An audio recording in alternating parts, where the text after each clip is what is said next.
La utopía tiene ciertamente esta faceta de ser algo no realizado o incluso algo que cuando se plantea las personas decimos, no, hombre, estás fumado, eso jamás va a ser, las cosas son así.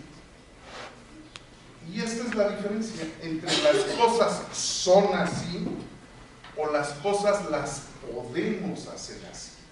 Las cosas y el mundo no es por sí solo, es el resultado de lo que nosotros queremos. Por lo tanto, primero les voy a platicar un poquito de historias de utopías y ver qué influencia tienen que ver con todo esto del diseño y todo esto. Y poco a poco me voy a ir acercando más hacia el terreno del diseño. Una utopía es que algún de estos aparatos funcionen correctamente. Entonces es una utopía. Utopías ha habido muchas a lo largo de la historia. Tal vez una de las primeras que pudiéramos encontrar está precisamente en el libro de Platón, donde nos habla sobre la república. Ahí Platón lo que hace es pensar precisamente cómo sería un estado ideal. Y esto tiene en característica general todas las utopías. Nos dicen cómo sería una sociedad, cómo se relacionarían entre ella los distintos elementos. Es decir, por ejemplo, cómo se va a gobernar y quién la va a gobernar. Pero también una parte importante de las utopías es ¿y cómo vamos a vivir en este mundo ideal? ¿De qué vamos a vivir? Entonces también las utopías tienen una manera que de alguna manera rozan la esfera de cómo va a ser el trabajo. Y por ejemplo, Platón es de los primeros, ¿no?, en todo el mundo que nos habla de especialidades. Hoy, ¿no?, que hablamos de no especialidades, de disciplinas, interdisciplinas, transdisciplinas, toda esta serie de cosas. Pues bueno, el señor Platón nos decía, dicho en mexicano, zapatero a tus zapatos, ¿no? Y era lo que nos decía verdaderamente, ¿no? El zapatero sea solo zapatero y no a la vez timonel, ¿no?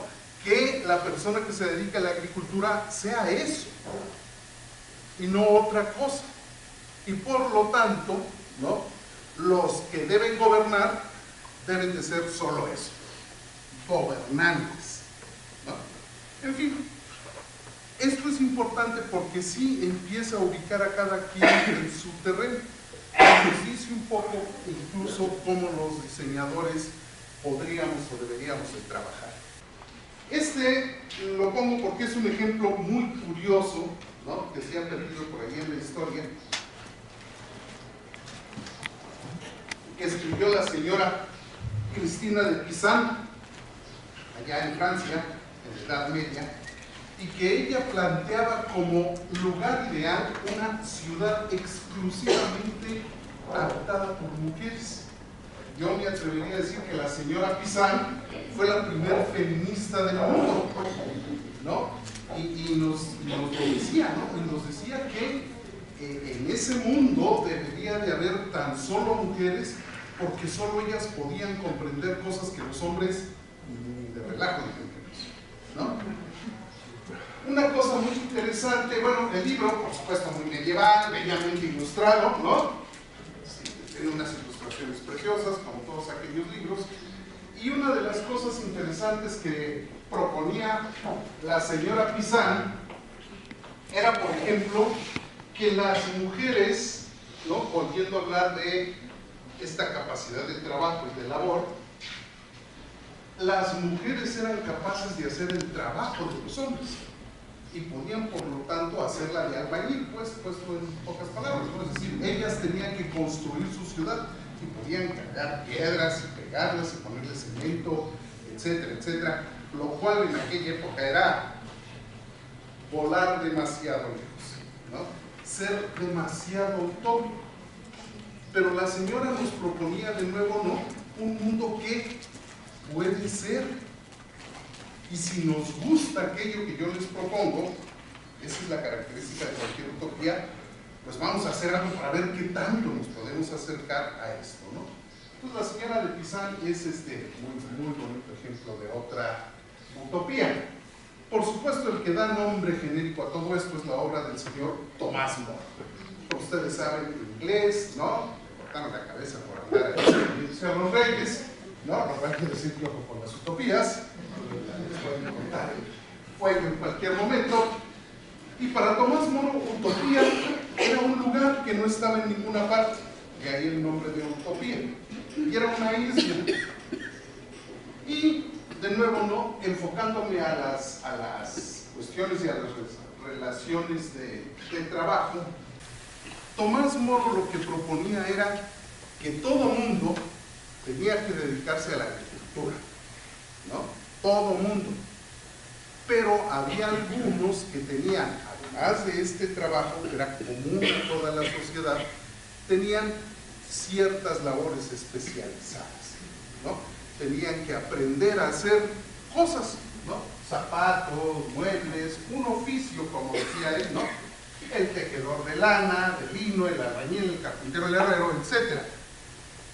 Es decir, que las personas deberíamos de ser capaces de trabajar para algo común que a todos nos sirve, y luego aparte deberíamos de tener de nuevo una especialidad enfocada hacia el oficio, ¿no?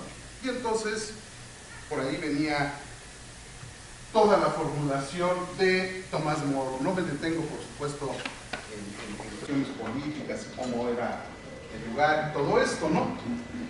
Fíjense que algo muy relacionado con el diseño es que todas las casas en esta isla, ¿no? La isla de Utopía, ¿no? Era como ese dibujo de la época, no todas las casas eran iguales.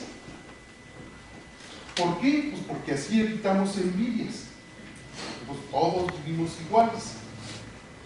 Por otro lado, nadie era dueño de la casa, sino que la podían habitar durante 10 años, y a los 10 años obligatoriamente tenían que dejar todas sus cosas e irse a vivir a otro lado, y otra familia llegaba y ocupaba esta casa, ¿no? Fíjense ya toda una propuesta de propiedad común, ¿no? Que nos formulaba el señor Tomás Moro. Por supuesto, muchas de estas utopías estaban enraizadas en concepciones, ¿no? En una serie de ideas de índole religiosa. Venían muy bañadas por cierta visión religiosa de lo que es bueno y lo que es malo.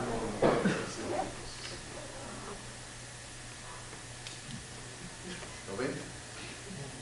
Mi utopía es que esto funcione. Ahí está. Otra, por ejemplo, la escribió el señor Bacon, ¿no? Cuando nos habló de la Nueva Atlántida.